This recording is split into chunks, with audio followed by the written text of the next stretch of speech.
Amém. Pai do Senhor, irmãos. Romanos capítulo 8.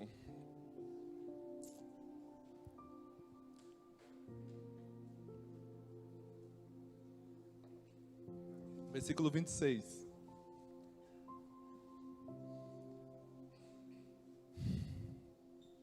Os estudiosos afirmam que Romanos é a cordilheira do Himalaia. Se Romanos é a cordilheira do Himalaia, então Romanos 8 é o pico do Everest. É o ápice da revelação bíblica. Esse é o mais robusto compêndio de teologia. Alguém ainda disse que Romanos é o Evangelho segundo o apóstolo Paulo. E chega no versículo 26,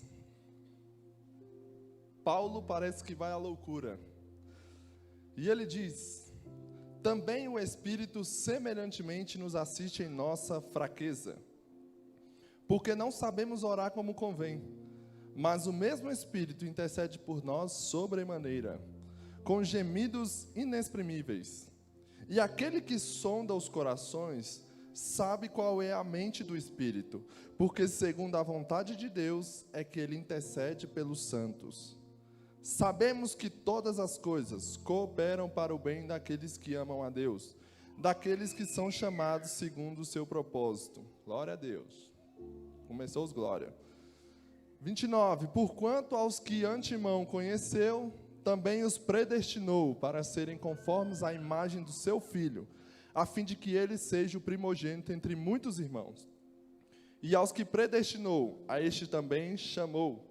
E aos que chamou, a estes também justificou. E aos que justificou, a estes também glorificou. Existe um fato, alguns vão contestar, mas isso é um fato, de que nem todo mundo que planeja vencer a vida, ou vencer algo na vida, de fato ele vence. E eu queria ilustrar isso com futebol. Copa de 1950. Alguém aqui assistiu? De manhã tinha um. Não, brincadeira, não tinha não. Não tá aí. O Brasil sediou uma Copa do Mundo pela primeira vez na história. E ele era cogitado para ser o campeão. E para não frustrar a expectativa, ele abre a Copa do Mundo goleando o México por 4-0. Em seguida, ele empata com a Suíça por 2-2. Mas o terceiro jogo, ele vence a então Iugoslávia por 2-0, classificando-se assim para as quartas de final. Naquela época era a segunda fase. E ele vai para a segunda fase e ele goleia a Suécia por 7-1. Númerozinho que ainda dói no coração, né?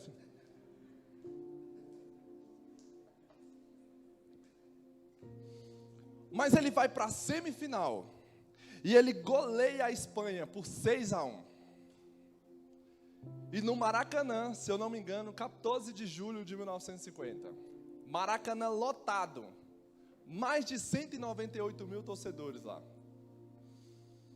Brasil chega com a bola lá em cima. Na linguagem dos jogadores, com salto alto. E ele entra em jogo. No primeiro tempo, faz 1-0 em cima do Uruguai. Vai para o segundo tempo. Quando volta para o segundo tempo, quase que ele volta com a faixa de campeão no peito. Em todo o Brasil, já se declarava, já se gritava, é campeão. Segundo tempo começa, uns 20 minutos, Uruguai empata. Mas o Brasil ainda era um campeão, porque ele só precisava do empate. Faltando 5 minutos para o jogo acabar. Uruguai vira o jogo. Maracanã, silêncio total. E o Brasil? Lágrimas. a expectativa de vitória tornou-se em uma amarga derrota. Entretanto, o que eu quero dizer é que este não é o destino dos filhos de Deus. Nós não entramos na batalha para saber se vamos ganhar ou perder. A nossa vitória já foi conquistada na cruz do Calvário. E a Bíblia diz que em Jesus Cristo nós somos mais do que vencedores. Nós já vencemos essa batalha.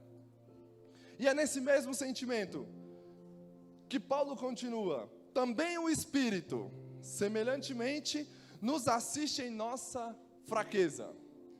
Eu tive a curiosidade de pesquisar quais foram os livros mais vendidos de 2021.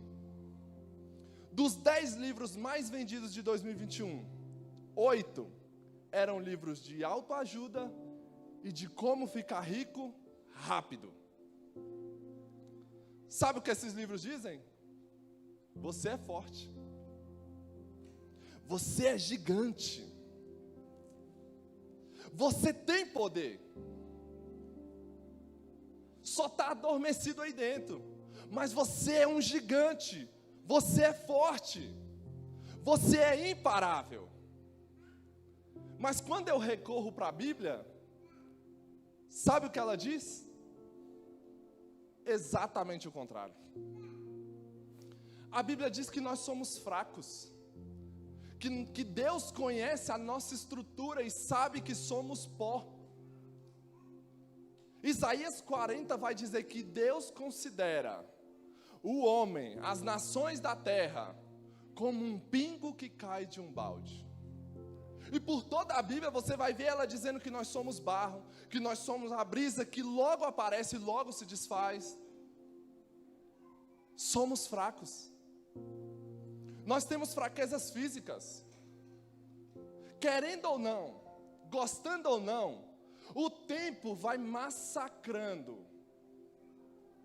o nosso corpo. Algumas mulheres mais espertas que os homens, óbvio, faz o quê? É maquiagem, pinta o cabelo. Daqui a pouco não resolve mais. Aí uma boa cirurgia plástica ajuda. Já, ó, dá uma melhorada. Mas chega um momento que não dá mais. Não importa o que você faça, não dá mais. A pele fica enrugada, as vistas embaçadas, as mãos descaídas, os joelhos trôpegos. Nós somos fracos, temos fraquezas físicas. Mas nós também temos fraquezas emocionais. Quantos de nós aqui já não choramos, entramos noite adentro, chorando compulsivamente de dor? Não física, mas emocional. Sentimentos e pensamentos que passavam por cima de nós como um rolo compressor. E a única coisa que a gente conseguia falar era: Senhor, me socorre. Me socorre, senão eu vou ser sucumbido por isso. E é tão desesperador que a gente chega ao ponto de quase se desesperar da própria vida. Porque nós temos fraquezas emocionais. Nós também temos fraquezas morais. Quantas vezes você e eu já não dizemos para Deus: ah, meu Deus, me perdoa por ter feito isso de novo, me perdoa por ter pecado de novo, me perdoa, meu Deus. Mas daqui a pouquinho a gente se colhe fazendo exatamente a mesma coisa. Não é que faltou sinceridade para você, faltou poder. Nós somos fracos. Nós também temos fraquezas espirituais. Nós somos um ser ambíguo, contraditório, paradoxal. O bem que eu quero fazer, eu não faço, mas o mal que eu não quero, esse eu faço. Temos fraquezas espirituais. Mas a despeito de sermos fracos, o Espírito Santo não nos escorraça. O Espírito Santo não nos joga na lata do lixo. O Espírito Santo não nos abandona à desdita. Pelo contrário, Ele nos assiste em nossas fraquezas. E no grego, essa palavra assistir, ela é muito rica, porque dá a ideia de que a vida é um fardo tão pesado, mas tão pesado, que nós não conseguimos carregar sozinhos. Então o Espírito Santo olha para a gente, e Ele se solidariza com a nossa fraqueza, e Ele pega esse fardo e carrega por nós.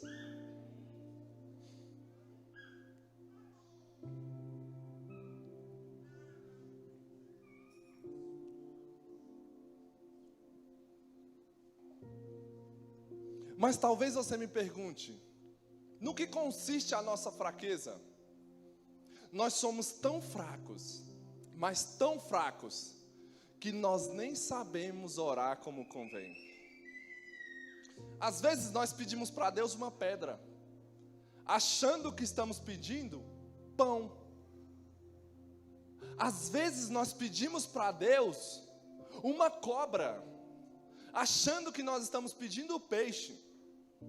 Às vezes nós pedimos para Deus aquilo que vai nos matar, achando que nós estamos pedindo aquilo que vai nos dar vida. Mas Deus, como nos ama, Deus, como te ama, Ele não dá o que você pede, tudo o que você pede. Porque se Ele der tudo o que você pede, talvez você não estaria aqui hoje. Talvez você não estaria em Cristo.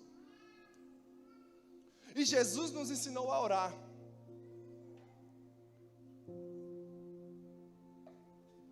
E Ele nos ensinou a orar assim: pedi e dá-se-vos-á, buscai e acharei, porque todo o que pede, recebe, todo o que busca, encontra, e aquele que bate, a porta se abre.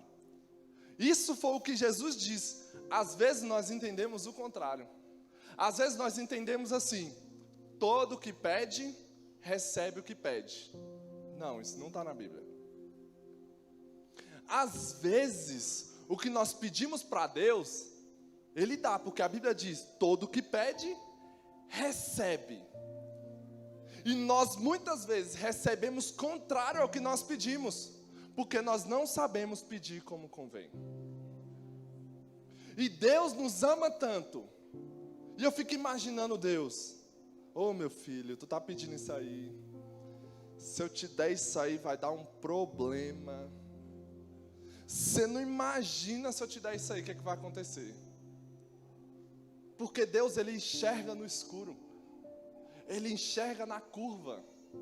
A gente não, a gente olha para agora e acha que as nossas necessidades de agora são necessidades mesmo, mas não são. E Deus, sabendo disso, estando aqui, estando lá na frente, Ele sabe o que é melhor para nós. É por isso que Ele só dá aquilo que nós precisamos. Ele dá o melhor. Mas Ele continua: sabemos, também o Espírito semelhantemente nos assiste em nossa fraqueza, porque nós não sabemos orar como convém, mas o mesmo Espírito intercede por nós sobremaneira, com gemidos inexprimíveis. Vocês sabiam que na Trindade nós temos 2 intercessores? O primeiro intercessor, Jesus Cristo, o nosso intercessor jurídico, forense, o nosso intercessor legal, o que intercede por nós à destra de Deus. Por isso, todas as vezes que o nosso acusador, o diabo, vai no tribunal de Deus e lança contra nós alguma acusação, Jesus Cristo se levanta e diz: opa, por esse pecado aí eu já morri na cruz do Calvário. Por essa dívida que ele está sendo cobrado, eu já paguei. É por isso que a Bíblia diz: quem tentará acusação contra os eleitos de Deus? É Cristo quem morreu, ou antes quem ressuscitou, e também intercede por nós do lado de Deus. Mas nós temos na Trindade um segundo intercessor, Espírito Santo. Enquanto Jesus Cristo é um intercessor jurídico, que intercede por nós, à destra de Deus lá no céu, o Espírito Santo é um intercessor existencial. Ele intercede por você, em você, ao Deus que está sobre você. E de que forma que o Espírito Santo intercede por nós? 3 formas. A primeira forma que ele intercede, intensa, pois o mesmo Espírito intercede por nós sobremaneira. Essa palavra é a mesma ênfase de João 3,16. Quando Jesus diz, porque Deus amou o mundo de tal maneira. É a mesma ênfase, é a mesma intensidade que o Espírito Santo intercede por nós, em nós, ao Deus que está sobre nós. E o Espírito Santo, ele emprega todos os seus atributos, todo o seu poder nessa intercessão. Mas também tem uma segunda forma, com gemidos inexprimíveis.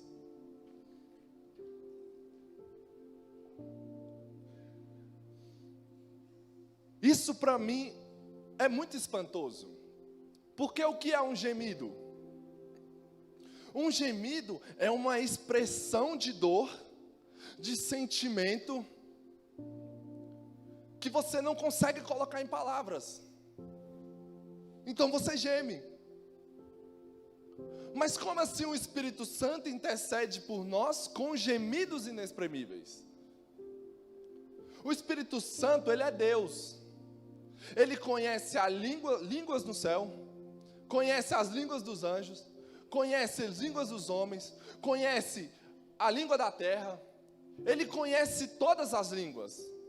E todas as vezes que ele está empenhado nessa intercessão, ele não acha palavras nem no céu, nem na terra, nem entre os anjos e nem entre os homens para expressar a intensidade dessa intercessão por nós.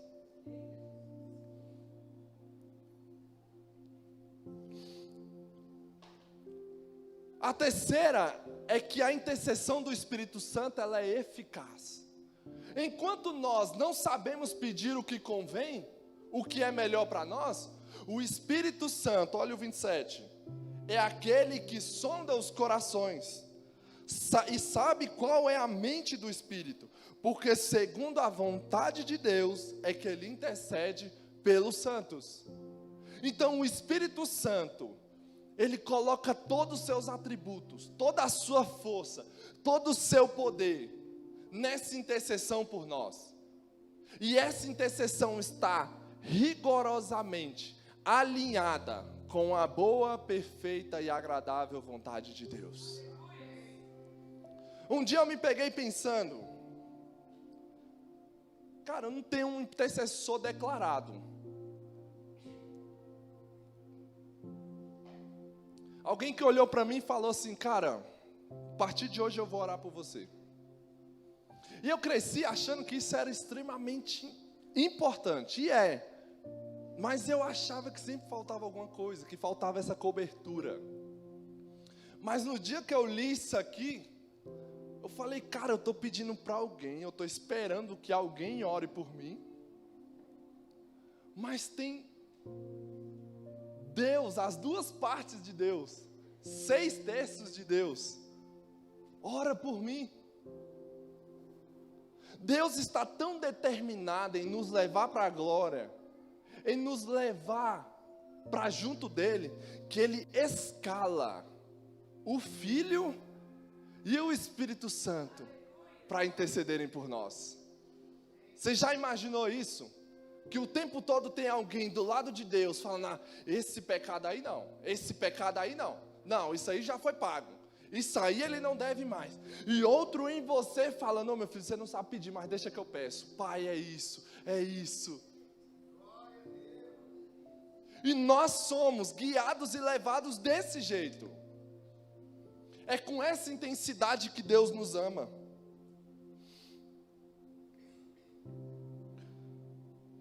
Mas eu queria dar uma pequena mudança de raciocínio no texto, que é o 28. E ele começa dizendo: sabemos que todas as coisas cooperam para o bem daqueles que amam a Deus. Sabemos. Essa palavra, ela vem do grego, ela vem de uma expressão da matemática. É uma palavra precisa. É uma palavra com bastante precisão. Sabemos. Sabemos o quê? Que todas as coisas? Ou que algumas coisas? Que as melhores coisas? Sabemos que as melhores coisas? É isso? Não, não é isso.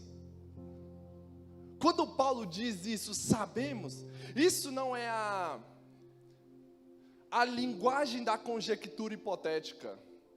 Não, isso é a linguagem da certeza experimental. Sabemos, é uma palavra categórica, insofismável. E sabemos que todas as coisas cooperam para o bem daqueles que amam a Deus. Quando Paulo diz isso, todas as coisas cooperam para o bem, esse texto ele é consolador, mas ele dá uns nozinhos na cabeça, não dá? Porque nós acabamos de sair, na verdade estamos terminando de sair da pandemia. Mais de 665 mil mortos só no Brasil. Quantas famílias aqui não perderam alguém? A taxa de desemprego bateu em quase 16 milhões. Quantos aqui não perderam o emprego? Mas como assim, Alex? Sabemos que todas as coisas cooperam para o bem daqueles que amam a Deus. Será que eu não amo a Deus? Talvez você pensou isso, né?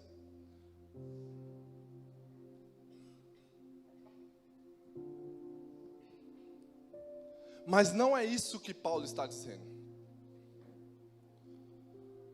Chegou um período da minha vida, algumas pessoas passaram de perto, isso não estava aqui, mas eu vou abrir um parênteses.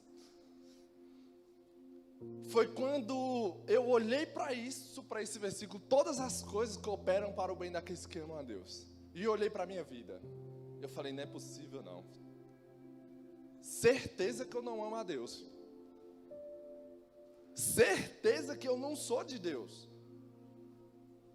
Porque minha mãe, eu passei um processo com a minha mãe, bem parecido com o Wesley, que passou com a dele.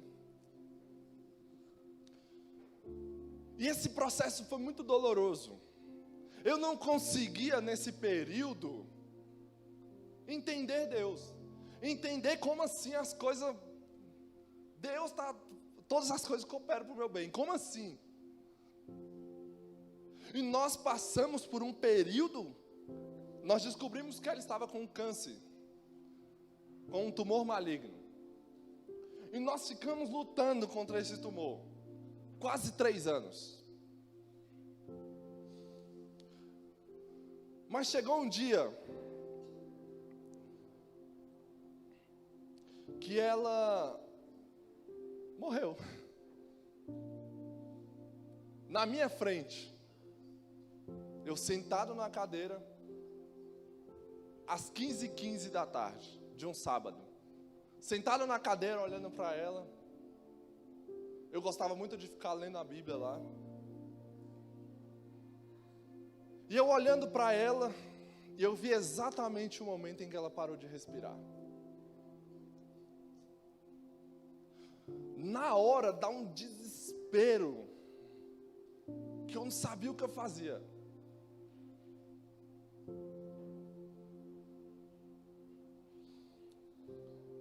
Mas ao mesmo tempo que deu um desespero, Deus jogou sobre mim um bálsamo.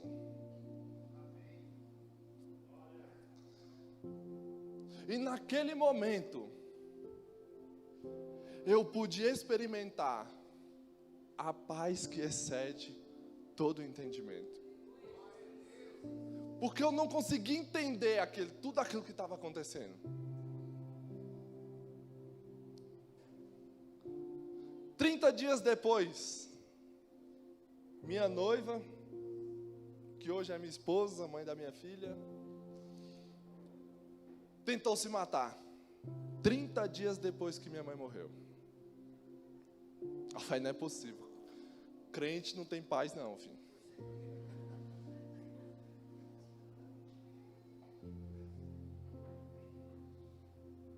E a gente começou a enfrentar esse processo extremamente doloroso.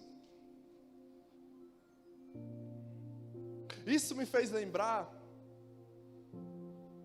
de Jó.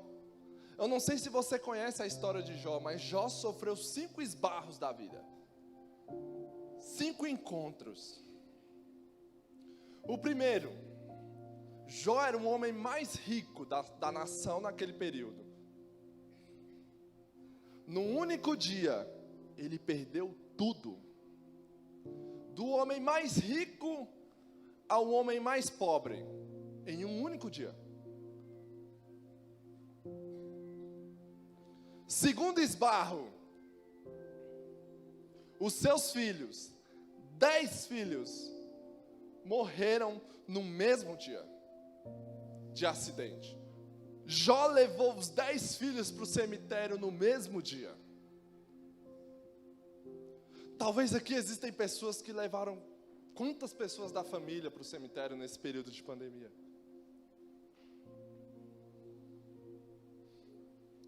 Mas Jó levou seus 10 filhos no mesmo dia. Quando pensa que não, Jó começa a explodir feridas nele, úlceras abertas, do alto da cabeça à planta dos pés. Ele era uma carcaça humana, magro, raquítico, de couro furado, tinha que se coçar com telha. Já não bastasse isso, a sua esposa, que deveria ser alguém, que deveria estar com ele durante todo esse processo, vira para ele e diz: tu ainda conserva a sua integridade? Amaldiçoa esse teu Deus e morre. Tenha coragem, dê cabo da sua vida. Os seus amigos, que deveriam ser bálsamo em suas feridas, tornam-se vinagre. Hoje em dia seria álcool em gel. Álcool em gel nas feridas. Assacando contra ele os mais libélulos acusatórios. Jó chega ao ápice da sua vida, do seu sofrimento. Então ele levanta 16 perguntas para Deus. Por que, meu Deus, que eu estou sofrendo desse jeito? Por que que a minha dor não cessa? Por que que eu não morri no ventre da minha mãe? Por que que os seios da minha mãe não estavam murchos de leite para eu morrer? Vem cá, por que você não me mata logo? E quantas vezes num ato de desespero nós falamos isso para Deus? Vem cá, por que você não me mata logo? Por que o Senhor não dá cabo logo nesse todo esse sofrimento? Jó ainda levanta 34 queixas contra Deus. Jó se defende, se queixa. Só um parênteses, muitas vezes, quando nos defendemos muito, sabe o que nós temos? Ferida no coração, mágoa, ressentimento.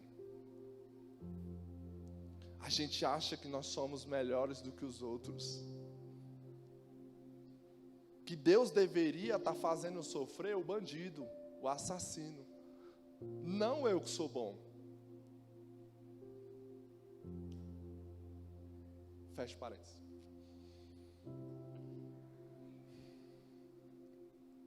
E Jó sofre esses esbarros. Mas aí Deus decide romper o silêncio.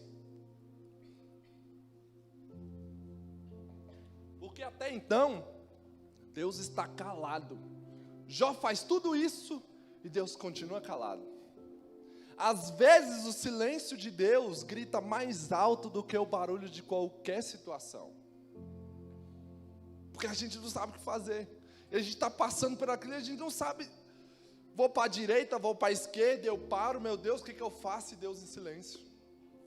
Talvez hoje você chegou aqui exatamente nessa situação, sem saber o que fazer. E sem conseguir entender tudo isso que está acontecendo. Mas eu tenho uma coisa para dizer para você. Foi isso que Jó entendeu. Muita gente não consegue perceber, mas no dia que eu li isso, cara, eu entendi na hora o que Jó entendeu de Deus. Jó, ele não entendeu as situações que ele passou. Nenhuma das suas perdas Jó entendeu. Mas Jó entendeu Deus. Sabe por quê? Quando Deus irrompe o silêncio na vida de Jó, Deus não responde nenhuma das suas perguntas, nenhuma das suas queixas. Mas Deus faz para Jó 70 perguntas. Todas perguntas retóricas. Onde estava você, Jó, quando eu lançava os fundamentos do mundo? Onde estava você, Jó, quando eu espalhava as estrelas no céu? Onde estava você, Jó, quando eu colocava limites às águas para elas não invadirem as terras? E Deus começa a despejar sobre Jó toda a sua grandeza, toda a sua sabedoria, tudo aquilo que ele é. E Jó só coloca a mão na boca e diz: ah, meu Deus, as coisas que eu falei, eu não sabia. Antes, eu te conhecia só de ouvir falar. Mas agora os meus olhos te veem, e eu me abomino no pó e na cinza, porque agora eu sei que tudo podes, e que ninguém pode frustrar os seus propósitos. Foi isso que Jó entendeu. Jó não entendeu as situações, Jó entendeu Deus. Ele sabia que Deus era seu pai, e que Deus estava trabalhando por ele, não contra ele. Gary Chapman, um escritor americano, escreveu um livro que eu acho que quase todo mundo já leu. As 5 Linguagens do Amor. Nesse livro, ele conta uma história que um dia ele estava brincando aos pés da sua mãe, e sua mãe estava fazendo um bordado à mão. E ele olhou para aquele bordado de baixo para cima, e tinha umas cores feias, linha tudo torto, tudo desencontrado, ponta solta. E ele disse que não se conteve. E aí falou: mamãe, que coisa horrível é essa que a senhora está fazendo? A mãe entendeu na hora o dilema dele. Pegou ele, colocou no polo e mostrou o bordado de cima para baixo, aquelas cores harmônicas, uma coisa mais linda. Às vezes nós olhamos para a vida como um menino que olha para o bordado da mãe, e a gente vê as coisas tudo ponta solta, tudo desencontrado, tudo torto, tudo errado. Mas um dia Deus vai colocar você no colo dele, e Ele vai te mostrar a sua vida de cima para baixo, e você vai entender que todas as coisas sempre cooperaram para o seu bem.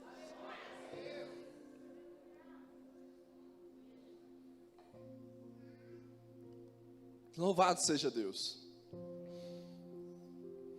E quando Paulo diz que todas as coisas cooperam para o seu bem, ele não está falando que essas coisas vai ser como se fosse um jogo de dados, ou uma sorte, sei lá, o horóscopo. E outro parênteses, pelo amor de Deus, né, gente? Cristão e sagitário, isso não existe não, viu? Fecha parênteses. Às vezes as pessoas olham e falam: ah, todas as coisas cooperam para o meu bem, então é sorte, vou jogar na Mega Sena, vou fazer isso, vou fazer aquilo, vou fazer... Não é isso. Nós não vivemos por sorte ou azar. nós cremos que a mão do Senhor controla as nossas vidas, que a mão do Senhor guia as nossas vidas e as nossas histórias. Por isso que todas as coisas cooperam para o nosso bem. Ou talvez você me pergunte: esse bem que Deus está trabalhando por mim, é me fazer rico? É me fazer próspero? Ou me colocar na posição mais alta da minha empresa? Aos concurseiros, é ser o servidor público dos top? É esse bem que Deus está trabalhando por nós? Paulo responde, próximo versículo, 29, porquanto aos que de antemão conheceu, também os predestinou para serem conformes à imagem de seu Filho, a fim de que ele seja o primogênito entre muitos irmãos. Sabe o que Paulo está dizendo aqui? Que o bem que Deus está fazendo e vai fazer em nossas vidas é nos formar à imagem do seu Filho. Tudo que acontece na sua vida, seja ela bom ou seja ruim, é para forjar em você a imagem de Jesus Cristo. Deus, Ele não está interessado só em me levar para a glória, ou te levar para a glória.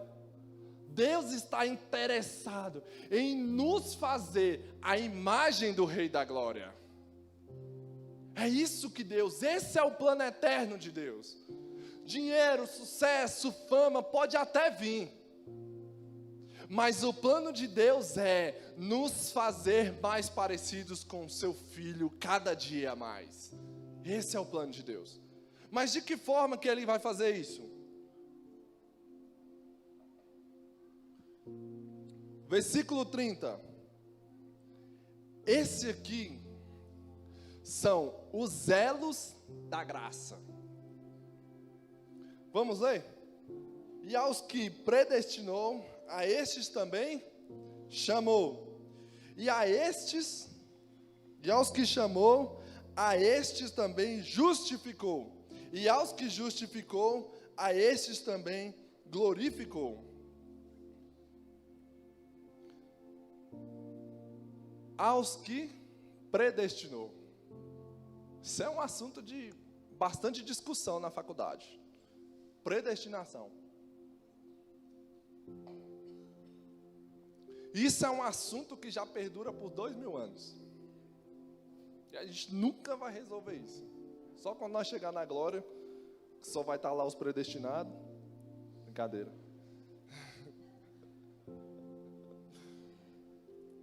E fulano não vê, ó. Já pensou aí? Brincadeira. Sabe o que Paulo está dizendo aqui? Fora toda a discussão teológica, é que a sua salvação não começou com você. Deus não olhou para o Alex assim, tão bonito, olha que cor linda. Ah, olha como o Alex me ama. Cara, quer saber?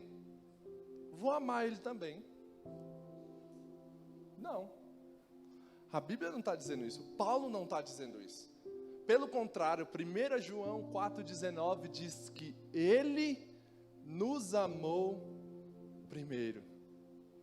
Então o nosso amor é um refluxo do fluxo do amor de Deus por nós.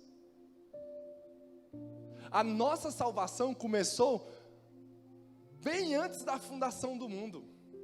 Deus já estava escrito. A nossa salvação não foi um plano B, porque o plano A fracassou. Ah, Deus fez a galera no Éden. Ixi, deu merda, vamos salvar. Não. Antes dele dizer que haja luz, ele já tinha dito que haja cruz. Então a sua salvação não é porque você é bonitinho, não é porque você canta, toca, prega. Não é por causa disso. É porque Ele te amou primeiro. E esse amor te abraçou com cordas. E hoje você pode sentir esse amor. Mas aos que predestinou, a estes chamou. Vocês sabem que existem dois tipos de chamados. Um aos ouvidos e um ao coração. Um à mente e um na alma. Jesus disse: eu conheço as minhas ovelhas, elas ouvem a minha voz e me seguem. Se eu desse a oportunidade para você contar como foi que você foi chamado, quantas pessoas aqui não seriam edificadas? Quantas histórias aqui nós não temos? O pastor mencionou uma vez a história da faculdade, né? O pessoal fala: por que você entrou num seminário? Os caras falando que viu anjo, e estava andando na rua e caiu de joelho, e Deus mandou eles irem. Mas quantos de nós, fora tudo isso, não tivemos algo parecido? Talvez você nunca entrou numa igreja evangélica. Aí um amigo chamou, você foi lá, ouviu a palavra, e aquela palavra veio como uma flecha no seu coração, e você se rendeu a Cristo. Talvez você estava caminhando na rua, bêbado, perdido, achou um folheto no chão, leu, e aquele folheto o Espírito Santo usou, entrou no seu coração, e você se rendeu a Cristo. Talvez você estava aí na prisão, não sei se tem um ex-presidiário aqui, e você recebeu um testamento dos Gideões. Você leu, antes de enrolar, né, tirou para fumar droga, enrolar, e antes disso você leu, e aquela palavra entrou como uma flecha no seu coração, e você se rendeu a Cristo. Talvez hoje aqui, você veio, e o Espírito Santo quem te trouxe aqui hoje. Talvez desacreditado, perdido, doente, totalmente alheio, sem entender o que está acontecendo na sua vida. E o Espírito Santo usa isso para falar ao seu coração e te trazer de volta.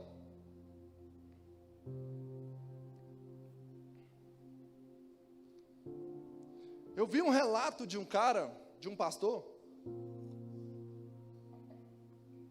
Ele disse que estava no gabinete dele numa segunda-feira.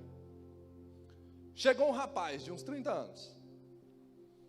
E esse rapaz chegou e disse: eu estava aqui ontem no templo. Ele falou: que bom, você é bem-vindo.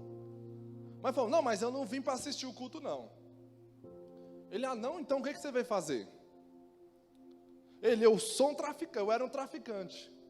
Eu vim aqui para roubar um carro. Eu estava lá no estacionamento procurando qual carro que eu ia roubar. Mas de repente brotou uma música do templo. E eu fui atraído pelaquilo.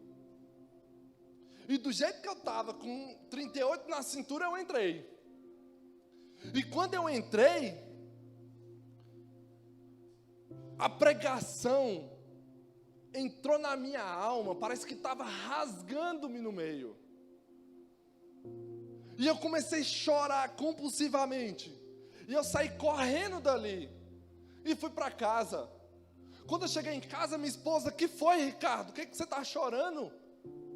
Alguém te machucou? Ele: não. Aquele cara de ontem morreu. Eu fui numa igreja, a palavra falou comigo. E do jeito que eu estava, joguei tudo fora. E a partir de hoje eu sou uma nova pessoa. Esse é o evangelho que nós pregamos. Esse é o evangelho que nós vivemos. É o evangelho que não só é uma utopia para te fazer mudar de roupa e vir aqui todo domingo, não. É para mudança de sua vida. Se o evangelho não te constrange mais, talvez o seu chamado foi só aos ouvidos. Você só ouviu. mas aquilo não entrou na sua vida, porque quando entra, o Espírito Santo ele arranca o tampão dos ouvidos, ele troca o coração de pedra por um coração de carne, e a partir daquele momento você é inscrito na família de Deus. E quando você é inscrito na família de Deus, automaticamente começa um processo de mudança, de mudança, de mudança, de mudança, de mudança, de mudança. E sempre que você olha para você, você se vê sujo. Eu quero ser limpo, eu quero ser limpo, eu quero ser limpo. Esse é o chamado que Deus tem para nós.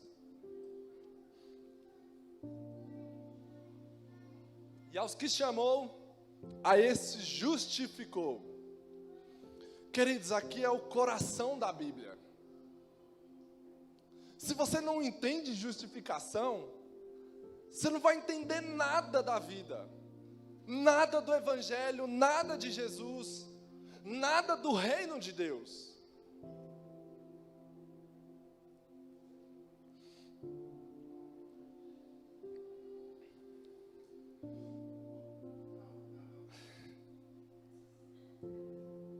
Bom demais.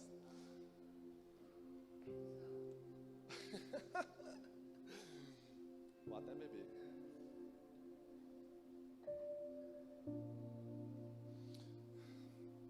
Eu queria fazer um checklist sobre justificação, porque a gente precisa trabalhar um pouco mais isso.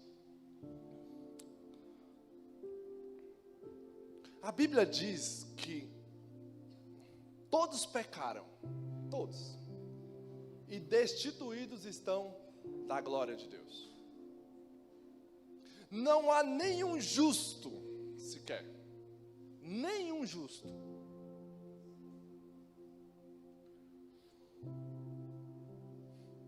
E a Bíblia diz que do mesmo jeito que Jesus veio, ressuscitou e foi ao céu, ele voltará, e ele voltará para julgar. É o grande tribunal de Deus. E nesse tribunal de Deus, a Bíblia diz que os livros serão abertos. E nós seremos julgados segundo tudo aquilo que estiver escrito naqueles livros.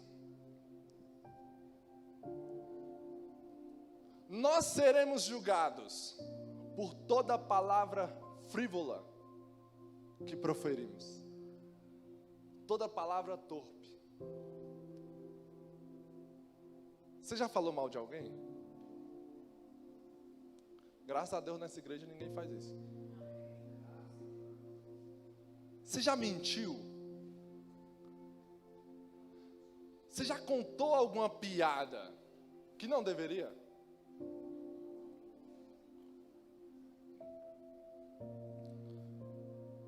Você já espalhou fake news?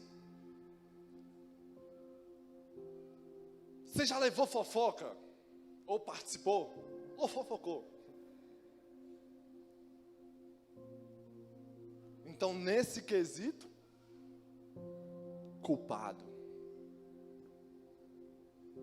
Mas a Bíblia também diz que nós seremos julgados pelas nossas obras. Pai não viu, a mãe não viu, esposa não viu, marido não viu, os amigos não viram, o pastor não viu. Você até fechou a porta e apagou a luz para ninguém ver, mas Deus estava lá.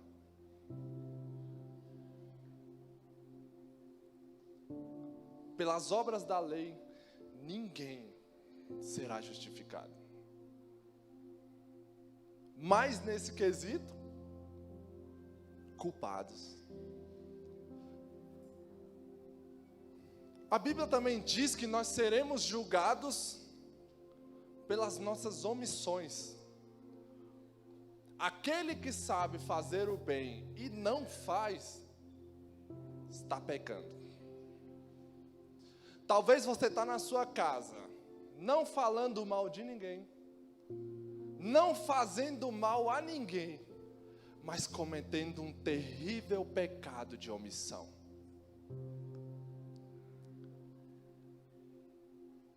Se a gente fosse abrir as caixas de ferramenta aqui, quantas ferramentas não estão empoeiradas?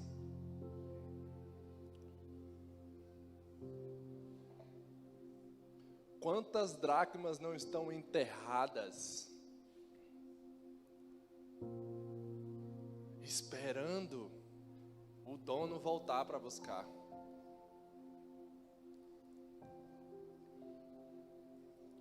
Quantas Ferraris não estão aqui dentro de uma garagem, toda suja, empoeirada? Então, pelas nossas omissões, culpados. Mas a Bíblia diz também que nós teremos um quarto julgamento.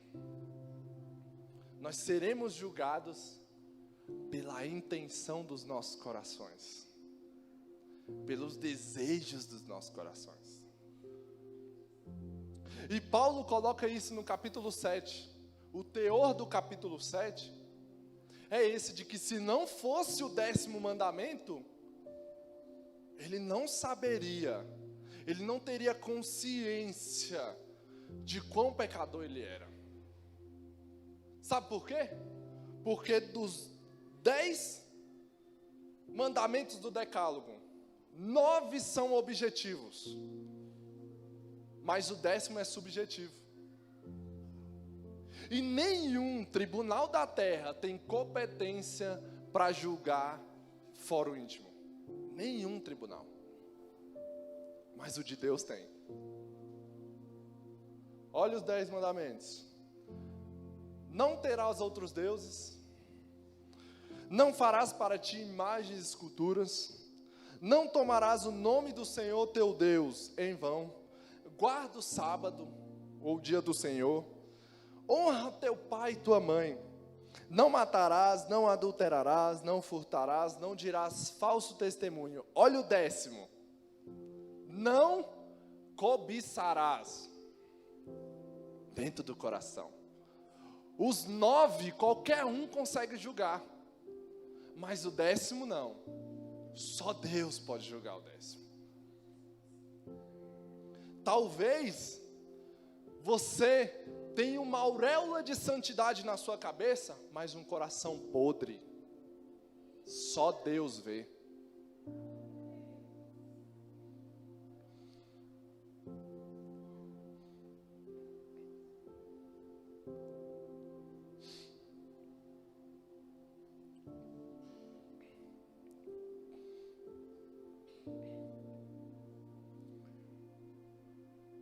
Na parábola do credor incompassivo, Deus,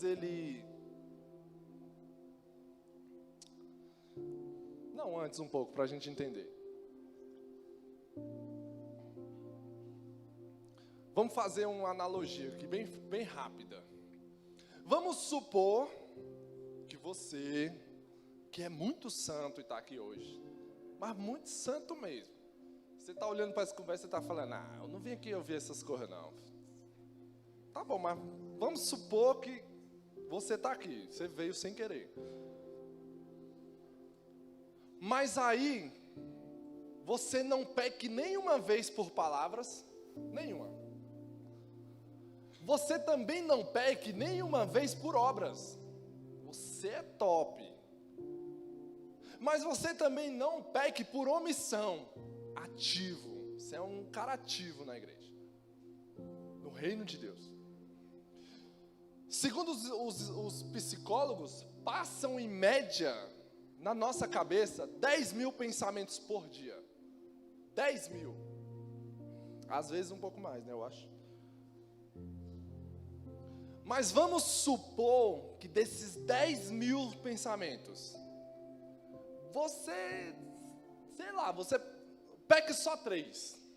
De 10.000, você peque só 3. Você é quase um anjo. Em outra igreja já seria o apóstolo. Brincadeira.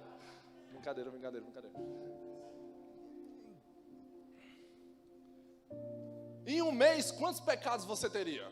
Pecando só 3 vezes por dia. 90, né? Eu já fiz essa conta. Eu sou horrível de matemática, então eu tive que fazer antes. Em um ano, 1080, vamos baixar para 1000, fica bom. Se eu só tivesse 3 pecados por dia, hoje eu teria 28 mil pecados. Se um réu chegar num julgamento e os advogados, os promotores, provarem pelos autos do processo que aquele réu cometeu 28 mil pecados, qual seria o destino dele? Julgado e condenado. 28 mil transgressões da lei? Deixa eu apertar o nó um pouquinho. Você sabia que para entrar no céu, você não precisa ter 28 mil pecados? Você só basta ter um. Com um pecado você não entra no céu. Porque o céu, o padrão de Deus é perfeição. E como é que eu sei disso? Gálatas 3:10. Maldito é aquele que não perseverar em toda a obra da lei para cumpri-la. Ó, tem até propaganda. Depois cai o cachê aí, né?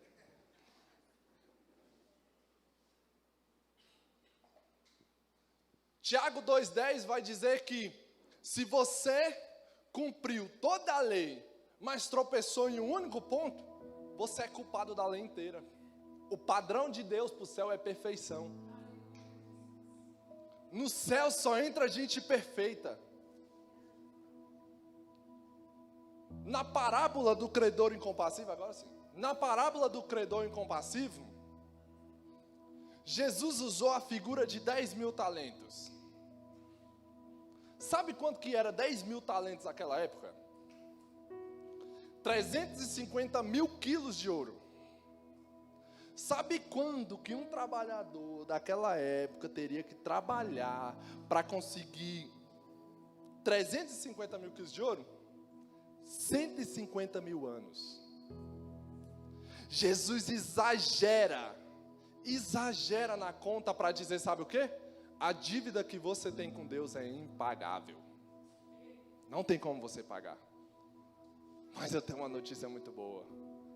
Que aquilo que eu e você não conseguimos fazer, Cristo veio e fez no nosso lugar. Ele pagou essa dívida por nós. Ele morreu na cruz e a Bíblia vai dizer que Deus colocou em Cristo todos os nossos pecados e agradou ao Pai moê-lo na cruz. E a Bíblia vai dizer que Cristo morreu pelo meu e pelo seu pecado, pelos nossos pecados. Por nós mesmos, você não vai para o céu não. Mas alguém veio e cumpriu toda essa lei.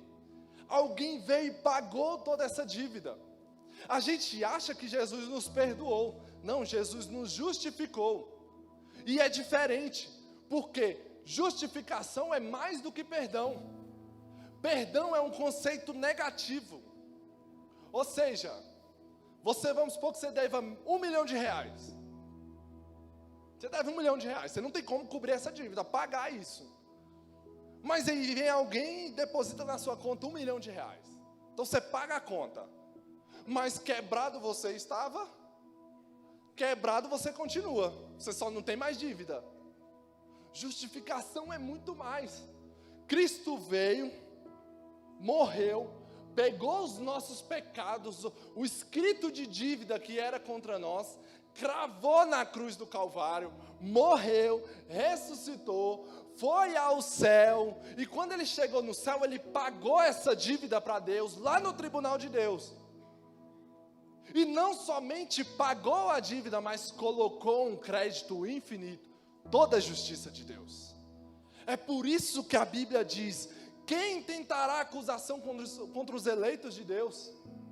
É Deus quem os justifica. Quem os condenará?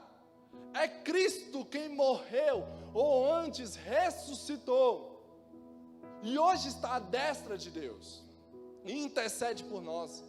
Toda a justiça de Cristo está na nossa conta. Então todas as vezes que o diabo vai lá no céu, e ele, olha lá, olha o Alex, aqui está os pecados do Alex. Aí Deus puxa a ficha do Alex, não somente não tem mais dívida, como tem um crédito infinito. Toda a justiça de Cristo está sobre nós. Talvez você veja que hoje você tem sido castigado por esses pecados. Mas também tem umas pessoas que são promíscuas, né? Mas fora esses, talvez você veja que hoje você está castigado por essas opressões do diabo, de você não presta, você é um pecador, e é verdade mesmo. Mas aí, Cristo, recai sobre nós o manto de Cristo, o sangue de Cristo, e nós somos justificados. Isso que é ser justificado, não é ser perdoado. Ser justificado é muito mais do que perdão. Então, se você não entende isso, por isso que eu falei, se você não entender isso, você não vai entender nada da Bíblia.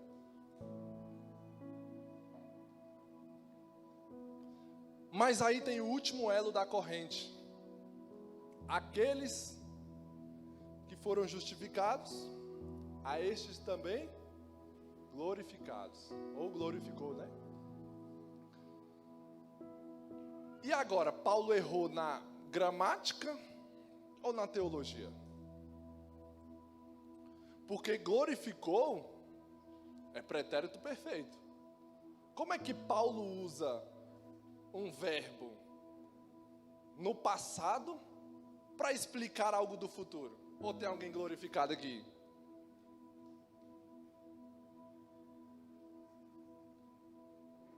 Como é que é isso? Sabe o que é isso? É que se você foi predestinado, chamado e justificado pelos decretos de Deus, você já está glorificado. Mas como que é isso, Alex? Aonde que eu sei que isso reafirma isso? Na sequência do texto, Paulo faz 5 perguntas retóricas para nos reafirmar de fato essa salvação e essa justificação de Cristo. Que diremos, pois, à vista destas coisas? Se Deus é por nós, quem será contra nós? Aquele que não poupou seu próprio filho, antes por todos nós o entregou, porventura não nos dará graciosamente com ele todas as coisas? Olha a outra pergunta. Quem tentará acusação contra os eleitos de Deus? É Deus quem os justifica. Olha a outra. Quem os condenará? É Cristo Jesus quem morreu, ou antes, quem ressuscitou, o qual está à direita de Deus e também intercede por nós. Olha o 35. Quem nos separará do amor de Deus? Às vezes eu vejo algumas pessoas falando que você perde a salvação. Aí eu leio esse texto e eu falo, está errado. Quem está errado? É a pessoa ou é a Bíblia? Se eu creio que você perde a salvação, que eu perca a salvação, então eu não posso crer nisso aqui. Eu não posso crer que sou justificado, eu não posso crer que fui chamado, eu não posso crer que fui predestinado. Invalida todo o texto. Mas ele continua, quem nos separará do amor de Deus? Será tribulação, angústia, perseguição, fome, nudez, perigo, espada? Como está escrito, por amor a ti somos entregues à morte todo dia, fomos considerados como ovelhas para o matadouro. Em todas as coisas, porém, somos mais que vencedores por meio daquele que nos amou. Ele nos amou, Ele te amou primeiro. porque eu estou bem certo de que nem a morte, nem a vida, nem os anjos, nem os principados, nem as coisas do presente, nem do porvir, nem dos poderes, nem altura, nem profundidade, nem qualquer outra criatura poderá nos separar do amor de Deus que está em Cristo Jesus. Essa é a certeza que nós temos. É essa a certeza que você tem que ter. De que sua vida pertence a alguém que é muito mais forte do que qualquer outra coisa, do que qualquer outra situação. Amém? Vamos colocar de pé?